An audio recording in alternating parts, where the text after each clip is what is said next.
Shalom, shalom, shalom, gloire à Jésus-Christ. Nous bénissons le nom de notre Dieu, nous célébrons le nom de notre Dieu, nous magnifions le nom de notre Dieu et nous lui disons merci pour tout ce qu'il a accompli dans nos vies, pour ses grâces et ses faveurs qu'il essaie de multiplier envers nous. Nous sommes donc reconnaissants à notre Dieu qui nous donne l'opportunité de nous retrouver en ce jour à ses pieds pour recevoir enseignement, instruction, orientation de sa part.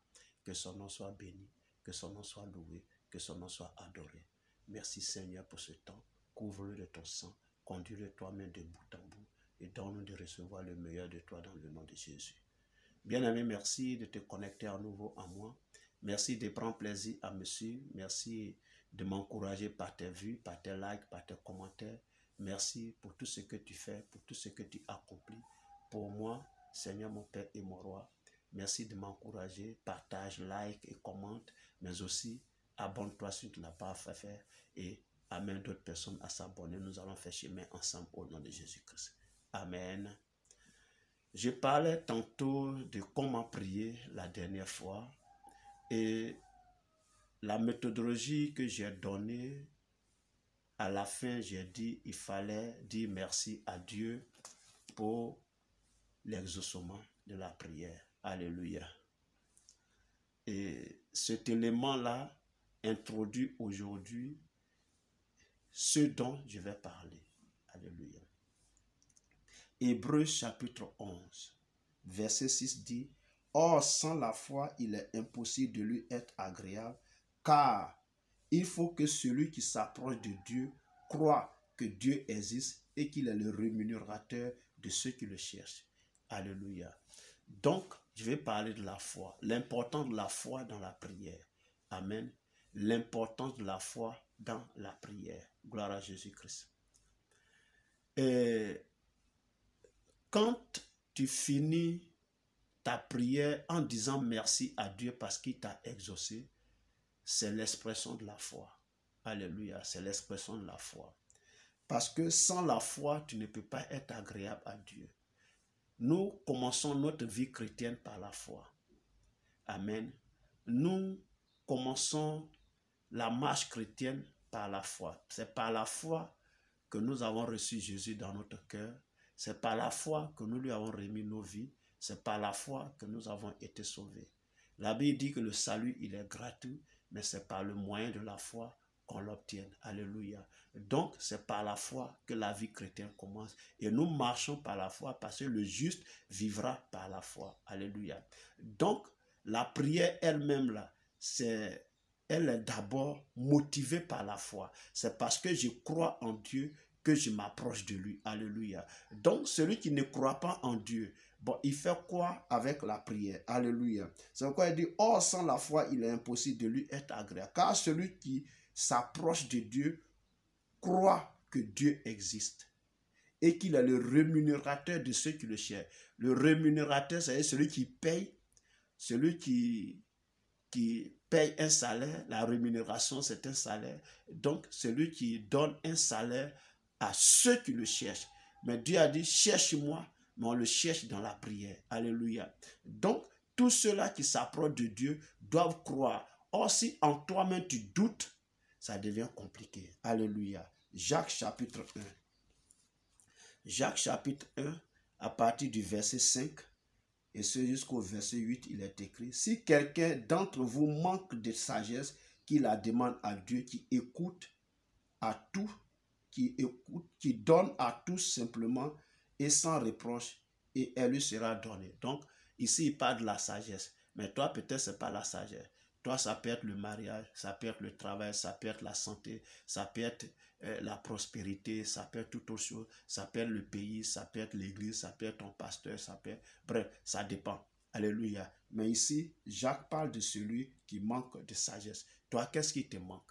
Donc, ce qui te manque là, il faut demander à Dieu parce que Dieu va te le donner simplement, sans reproche. Alléluia. Dieu va te le donner. Mais au verset 6, il dit, mais qu'il la demande avec foi, sans douter, car celui qui doute est semblable au flot de la mer, agité par le vent et poussé de côté et d'autre. Alléluia. Donc, il faut demander. Ce qui te manque là, il faut demander par la foi. Alléluia. Parce que celui qui doute là, il est comme les flots de la mer, agités par le vent et poussés de côté comme d'autres. Qu'un tel homme ne s'imagine pas qu'il recevra quelque chose du Seigneur. Alléluia. Donc, dès l'instant où tu doutes en toi, ne pense même plus à recevoir quelque chose de Dieu. C'est ce que ça veut dire. Dès l'instant où tu doutes, n'espère même plus recevoir quelque chose de Dieu. C'est fini. Donc, le doute n'est pas permis. Alléluia. Le doute n'est pas permis. Et la Bible finit au verset 8 que c'est un homme irrésolu, inconstant dans toutes ses voies. Alléluia. Parce que je ne peux pas comprendre que tu viennes au pied du Seigneur. Tu te déplaces pour venir à Dieu et que tu n'aies pas la foi. Alléluia. Et que ce que tu lui demandes même là, tu ne crois pas qu'il va le faire. C'est pas normal. Amen. C'est pas normal. Et ça, c'est un peu bizarre. Oui, c'est bizarre de constater que il y a des personnes comme ça qui ne peuvent pas, c'est-à-dire qui ne manifestent pas la foi, qui ne croient pas que Dieu peut véritablement, c'est-à-dire exaucer leurs prières. Amen. Donc pourquoi tu viens à Dieu alors? Si Dieu ne peut pas exaucer ta prière, autant te taire. Pourquoi tu te donnes tout, c'est-à-dire toutes ces tâches-là à venir devant Dieu pour prier? Amen. Parce que c'est par la foi, d'abord, nous menons notre vie chrétienne. C'est par la foi que nous nous approchons de Dieu. Celui qui ne croit pas là, bon, il ne peut pas être agréable à Dieu. Donc, il faut manifester la foi. Voilà pourquoi c'est parce que nous manifestons la foi qu'à la fin de notre prière, on dit Seigneur, merci parce que tu m'as exaucé. Alors que nous n'avons pas encore l'exaucement. C'est ça la foi. Ça dit, comment on appelle ça? Une ferme assurance des choses qu'on espère. Donc j'ai cette ferme assurance que ce que j'ai demandé à Dieu, je l'ai reçu. Alléluia. C'est pourquoi je lui dis merci. C'est ça la foi. Alléluia. Matthieu 15. On va lire versets 27 et 28.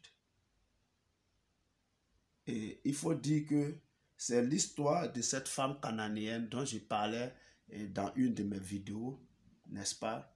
Cette femme cananéenne que Jésus n'écoutait pas et autres, tout ça. Jésus, ça dit, faisait fi, n'est-ce pas, de tout ce que Jésus même l'a traité de petits chiens, etc. Qu'il a été envoyé pour les brebis égarées de la maison d'Israël, qui n'étaient pas bien de prendre le pain des enfants pour le jeter aux petits chiens, etc. etc. J'avais utilisé ce passage pour montrer que aussi longtemps que tu ne crois pas en Jésus et que tu n'es pas reconnu comme membre de la famille de Dieu, Dieu n'écoute pas ta prière. Mais cette femme-là, elle a insisté, elle a persisté et elle a fait fi de tout le mépris entre griffes que Jésus avait en son encontre. Alléluia. Et au verset 27, elle dit, oui Seigneur, dit-elle, mais les petits chiens mangent les miettes qui tombent de la table de leur maître. Alors Jésus lui dit, femme, ta foi est grande, qu'il te soit fait comme tu le veux. Alléluia. Jésus lui dit que ouais, c'est pas pour elle que lui il a été envoyé, premièrement. Deuxièmement, il lui dit que non, mais ce que tu demandes, c'est pour les enfants de Dieu. Toi, tu n'es pas enfant de Dieu, tu es comme un petit chien. Je le disais la dernière fois dans cette vidéo que quand tu n'es pas chrétien et que tu pries Dieu, ça y est, ta prière là ressemble à des aboiements. Amen. Ça ressemble à des aboiements. Donc tu es traité comme un petit chien. Dieu n'a que faire avec les aboiements d'un chien. Alléluia. C'est ce que je disais là dans la vidéo à laquelle j'ai fait référence là. Mais là, elle insiste. Elle persiste. Et elle reconnaît qu'elle est petit chien. Voilà. C'est-à-dire l'humilité l'a caractérisée. Et derrière, elle trouve que non, elle préfère que les miettes. Elle ne veut pas la nourriture même. Mais elle veut ce qui tombe, n'est-ce pas, à terre. C'est ce qu'elle veut. Alléluia. Mais c'est la démonstration de la foi, ça. Jésus a regardé cette dame et dit, vraiment, ta foi est grande. Qu'il te soit fait selon ce que tu veux. Et à l'heure même, la Bible dit, et à l'heure même, sa fille fut guérie. Alléluia. Donc, tu pries, c'est vrai. Tu es chrétien, tu vis bien. Voilà, Dieu t'écoute. Parce que le péché n'est plus une séparation entre toi et Dieu. Tu reconnais Jésus comme ton Seigneur et ton Sauveur. Tu es venu à lui, tu lui as remis ta vie, tu vis pour lui et par lui. À des moments, c'est vrai, tu peux connaître des chutes, des péchés. Donc, quand tu pries et que tu constates que véritablement tu es dans le péché, tu as commis un péché, donc tu te répands pour continuer la prière, n'est-ce pas? Mais à la fin, là, il faut manifester la foi que ce que tu as demandé à Dieu, là, tu l'as reçu. Et puis tu vas voir ça s'accomplir. La Bible ne dit-elle pas? Tout ce que vous demanderez en priant, croyez que vous l'avez reçu et vous le verrez s'accomplir. Tout ce que vous demandez en priant, croyez que vous l'avez reçu et vous le verrez s'accomplir. La foi est aussi importante dans la prière que nous adressons à notre Seigneur.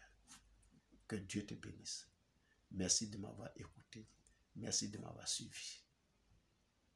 Que la grâce et la faveur de Dieu reposent sur toi. Porte-toi bien et nous sommes donc à la prochaine pour un autre enseignement sur la prière. Alléluia. Amen.